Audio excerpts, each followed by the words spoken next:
Good morning. Today we start with a new chapter, that is non-metallic and advanced materials. As the name suggests, in this particular chapter, we have to discuss about the non-metallic materials as well as advanced materials. आता non-metallic materials म्हणजे काय? तर पहा, याच्यापूर्वीचे जे काही 4 chapter आपण discuss केले किंवा 4 चॅप्टर आपण शिकलो, त्या सगळ्या चॅप्टर्समध्ये आपल्याला मेटॅलिक मटेरियल्स बद्दल शिकायला मिळालं. आता 5वा चॅप्टर हा असा आहे की ज्याच्यामध्ये नॉन मेटॅलिक मटेरियल्स बद्दल आपण शिकणार आहे. सगळ्यात पहिला महत्त्वाचा मुद्दा आहे तो म्हणजे मेटॅलिक आणि नॉन मेटॅलिक मध्ये फरक काय असतो. सिंपल गोष्ट आहे.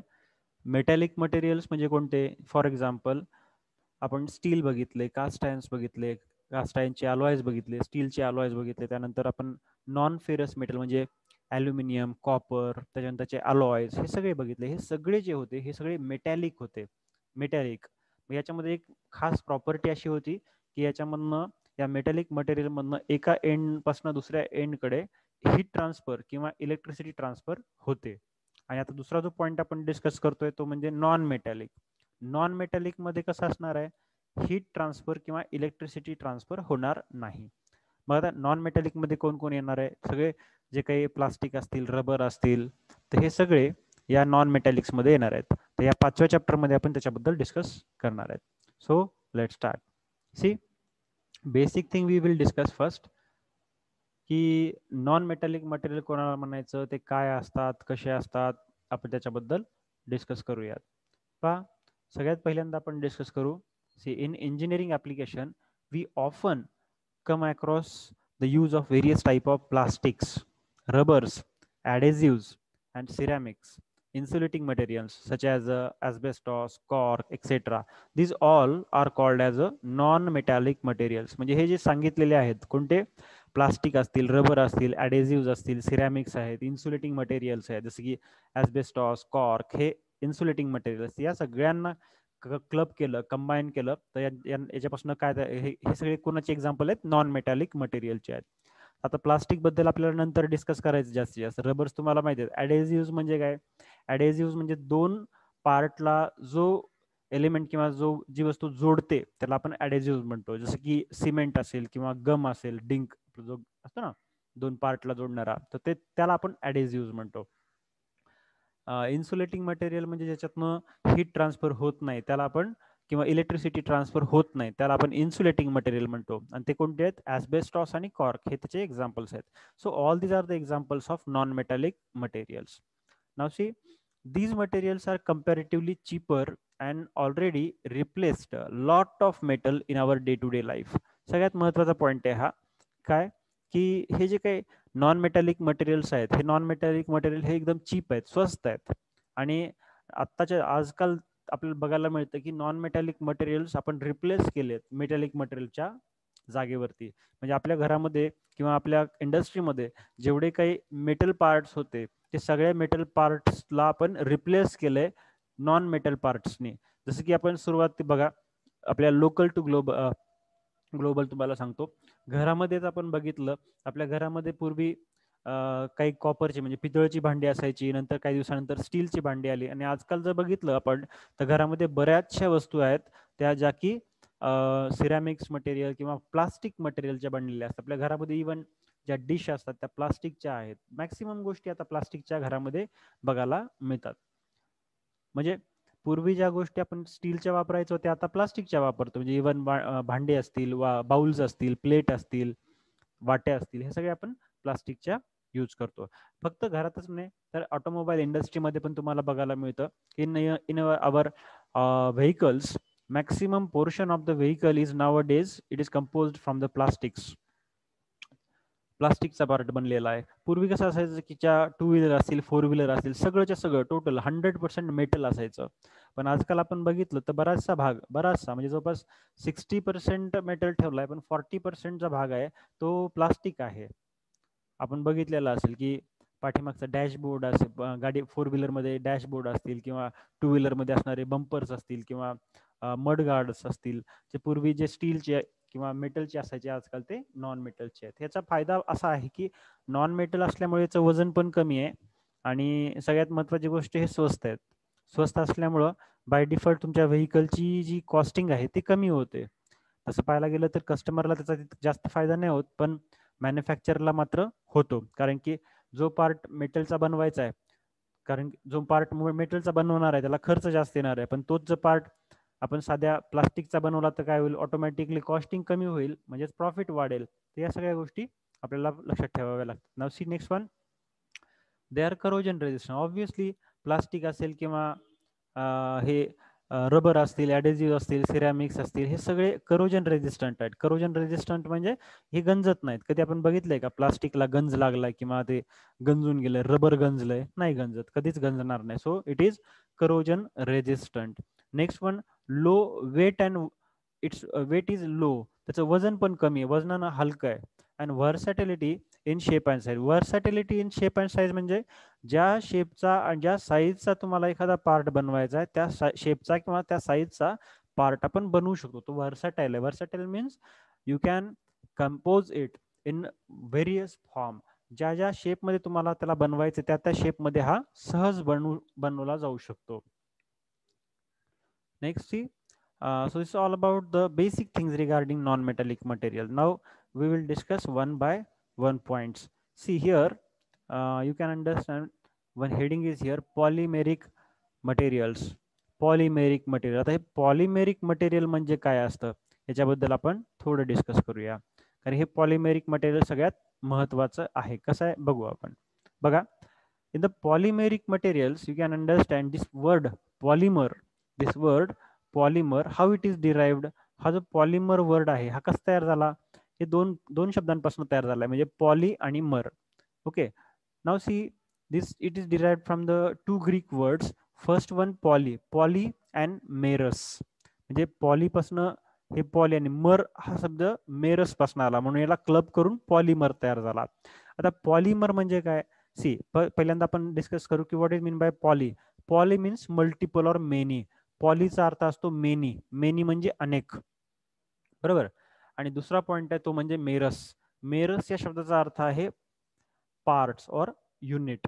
सिंगल पार्ट, एक पार्ट, एक युनिट म्हणजे मेरस. म्हणजे आता इथे बघा, आपल्याला लक्षात आलं असेल की पॉली म्हणजे मेनी, मेनी म्हणजे अनेक, पॉली म्हणजे अनेक, आणि मेरस म्हणजे एक single unit.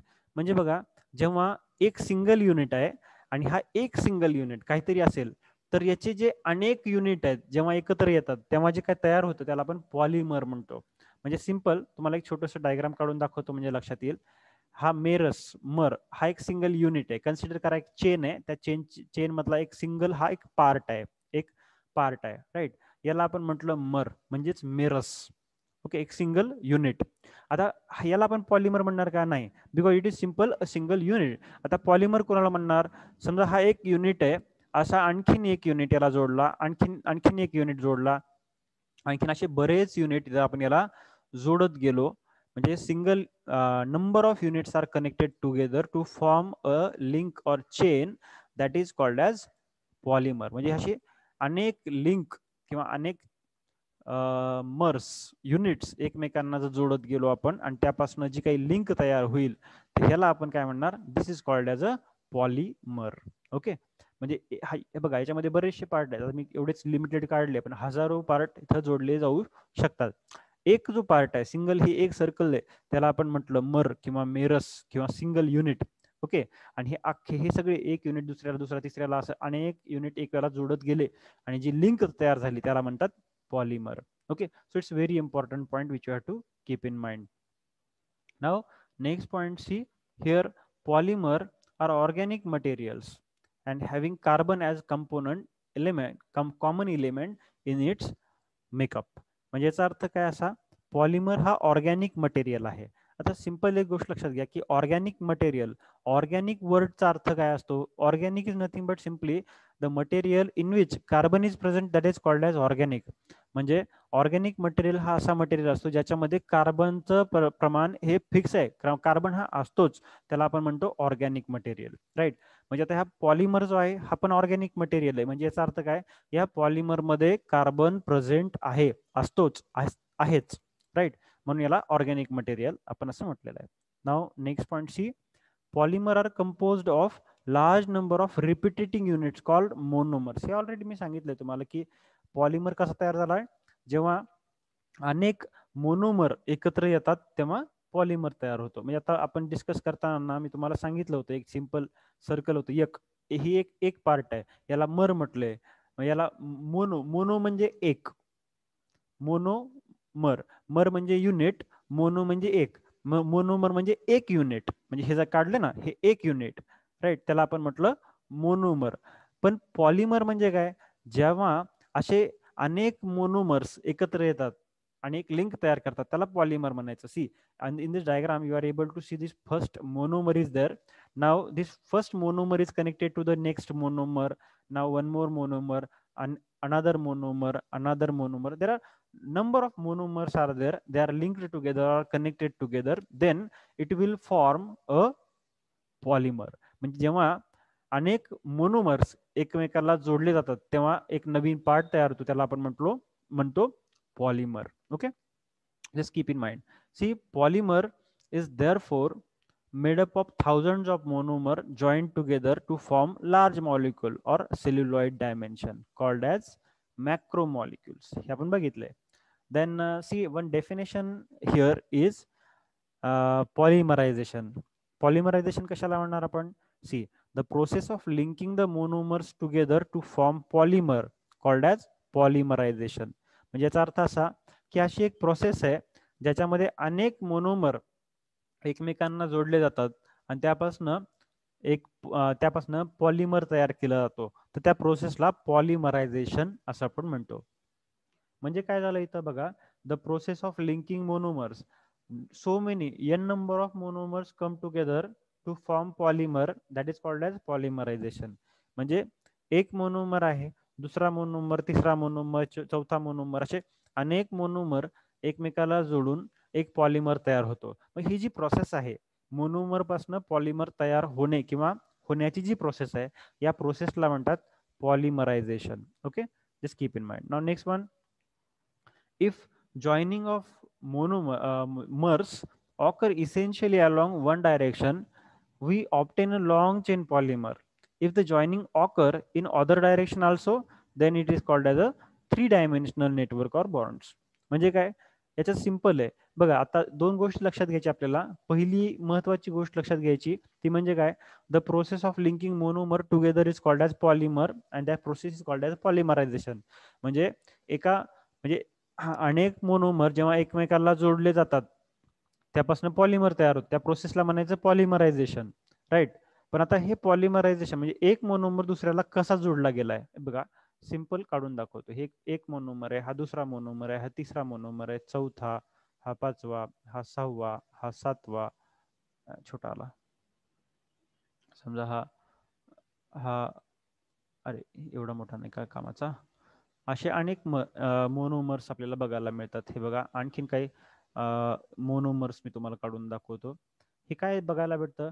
This monomers are there and they are making a single chain. या सगळ्या मोनोमर्सला जर बनवलं आपण तर काय बघायला मिळालं? एक चेन तयार झाली, right? But this particular chain is in only one direction. एकाच डायरेक्शन मध्ये ही चेन आहे, बरोबर आहे? तुम्हाला नीट पाहायला मिळेल इथं की ही सरळ एका लाईन मध्ये ही चेन तयार झालेली आहे, ठीक आहे?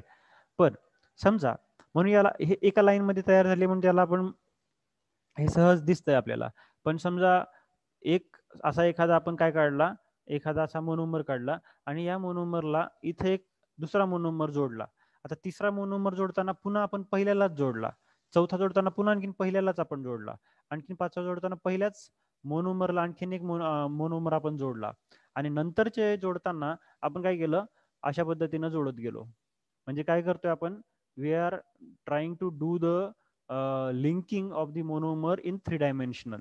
3 डायमेन्शन मध्ये म्हणजे एक्स वाय झेड सगळ्या डायमेन्शन मध्ये जेव्हा आपण या मोनोमर्सला कनेक्ट करतोय तेव्हा काय बघायला मिळेल? की एक मेश स्ट्रक्चर म्हणजे एक जाळं तयार होईल, right? This particular type of polymerisation is called as a 3D polymerisation. याला 3D म्हणतो आपण, राईट? कारण याच्यामध्ये एक्स वाय झेड तीनही डायरेक्शन मध्ये हे नेटवर्क वाढत आहे, कळतंय? पण पहिल्या केसमध्ये काय होतं? Here you are able to understand this particular all the monomers are just increasing in one direction. हे सगळे एकाच डायरेक्शन मध्ये वाढत चाललेले आहेत, एकाच डायरेक्शन मध्ये सरळ चाललेत, म्हणून त्याला आपण सिंगल पॉलिमर म्हटलंय. पण इथं काय झालं बघायला मिळालं आपल्याला, हे सगळे मोनोमर्स जे आहेत हे काय होतात, एकमेकाला अशा पद्धतीने जुडतात की 3 डायमेन्शनल नेटवर्क तयार करतात. म्हणून इथं महत्वाचा पॉईंट लक्षात घ्यायचा आहे. If the joining of monomer occur essentially along one direction we obtain a long chain polymer. म्हणजे जर समजा एकाच डायरेक्शन मध्ये एकच चेन, एकच पार्ट दुसऱ्या पार्टला जोडत गेला तर आपल्याला एक मोठी चेन तयार होईल, चेन मिळेल. पण if joining occur in all direction then we will get the 3 dimension network. आणि जर आपण जर बघितलं हे सगळे जे काही हे आहेत काय म्हणतात मोनोमर्स आहेत, हे जर एकमेकांना जोडले आपण सगळे आणि एक 3D नेटवर्क तयार केलं तर काय बघायला मिळेल, इथं एक 3D नेटवर्क आपल्याला बघायला मिळेल. Right. So this is all about the polymer और पॉलिमेरिक मटेरियल्स. आता पुढचा पॉईंट आपण याच्याबद्दल डिस्कस करू, तर तो म्हणजे कॅरेक्टरिस्टिक्स ऑफ पॉलिमर्स. बरं, हे नंतर बघू, पण पहिल्यांदा आणखी काही महत्वाचे 2 पॉईंट आहेत त्याला आपण बघू पहिले आणि मग याच्याकडे येऊ वापस. See polymorphism. आता पॉलिमॉर्फिझम, एकच मिनिट, जस्ट मिनिट, छोटा झाला. पॉलिमॉर्फिझम बघा इथं, तर पॉलिमॉर्फिझम म्हणजे काय? Polymorphism is simply different form that is presence of 2 or more genetic mixtures. हे 2 किंवा 2 पेक्षा जास्त जेनेटिक मिक्सचर जे आहेत त्यांचं मिक्सचर म्हणजे पॉलिमॉर्फिझम. फक्त हे डेफिनेशन लक्षात ठेवा, आपल्याला ऑब्जेक्टिव्ह मध्ये हे क्वेश्चन विचारले जातात, विचारले गेलेले त्याच्या पूर्वी सुद्धा. म्हणून याच्याकडे थोडं लक्ष ठेवा की पॉलिमरायझेशन म्हणजे काय, पॉलिमॉर्फिझम म्हणजे काय असतं, किंवा मग मोनोमर म्हणजे काय, पॉलिमर म्हणजे काय, हे आपल्या पॉईंट लक्षात ठेवायचे. Then see organic material are those materials which are derived from the carbon and consist of carbon. Already हा पॉईंट मी तुम्हाला सांगितलाय की ज्या मटेरियल मध्ये कार्बन प्रेझेंट असतो त्याला आपण ऑर्गॅनिक मटेरियल म्हणतो. राईट. ज्याच्यामध्ये कार्बन प्रेझेंट आहे त्याला आपण ऑर्गॅनिक मटेरियल असं म्हणतो. समजा ऑर्गॅनिक मटेरियल समजा कार्बन नसेल तर त्याला आपण ऑर्गॅनिक नाही म्हणत, पण ह्याच्यात कार्बन आहे म्हणून याला ऑर्गॅनिक म्हटलेलं आहे. Okay. Now see these mixtures are chemically combined with hydrogen, oxygen, or other non-metallic substances. Invariably, many of our useful plastics, rubbers, fiber materials are synthetic polymers. म्हणजे बघा, सिंपल लक्षात घ्या की या ऑर्गॅनिक मटेरियल्स मध्ये काय काय असतं, हायड्रोजन आहे, ऑक्सिजन आहे, किंवा आणखीन काही नॉन मेटॅलिक सबस्टन्सेस सुद्धा प्रेझेंट आहे, जसं की वूड असेल, ॲनिमल फायबर असतील, नॅचरल रबर असेल, कोळसा असेल, हे सगळ्या गोष्टी याच्यामध्ये मिक्स आहेत म्हणजे कार्बन असण्यासाठी. Then see many of the our useful are plastic, rubber, fibre materials are synthetic polymers. हे सगळे म्हणजे प्लास्टिक आलं, रबर आलं, फायबर आलं, हे सगळे सिंथेटिक पॉलिमर्स आहेत. Okay. So just try to understand that. Now after getting or after knowing about the polymeric material, then next point we have to discuss in how many type this polymeric material are classified. तर हा polymeric material जो आहे हा 2 type मध्ये divide झालेला आहे. कोणते 2 type आहेत? तर first type is thermoplastic polymer and second type is thermosetting polymer. बघा, polymeric materials are classified into 2 type. Number 1 thermoplastic polymer and second is thermosetting polymer. आता आपण वन बाय वन थर्मोप्लास्टिक कोणाला म्हणायचं, थर्मोसेटिंग कोणाला म्हणायचं, त्याचे ऍप्लिकेशन्स काय असतात, त्याचे प्रॉपर्टीज काय, हे सगळं बघू. पण सगळ्यात पहिल्यांदा हे बघण्याच्या आधी आपण हे जे पॉलिमर आहे या पॉलिमरचे कॅरेक्टरिस्टिक्स किंवा पॉलिमरच्या प्रॉपर्टीज, ह्या पॉलिमरचे गुणधर्म काय असतात हे आपण पहिल्यांदा डिस्कस करू आणि मग आपण याचे जे टाईप आहेत थर्मोप्लास्टिक आणि थर्मोसेटिंग प्लास्टिक याच्याबद्दल डिस्कस करू. Okay. So let start with the characteristics of polymers. हे जे पॉलिमर्स आहेत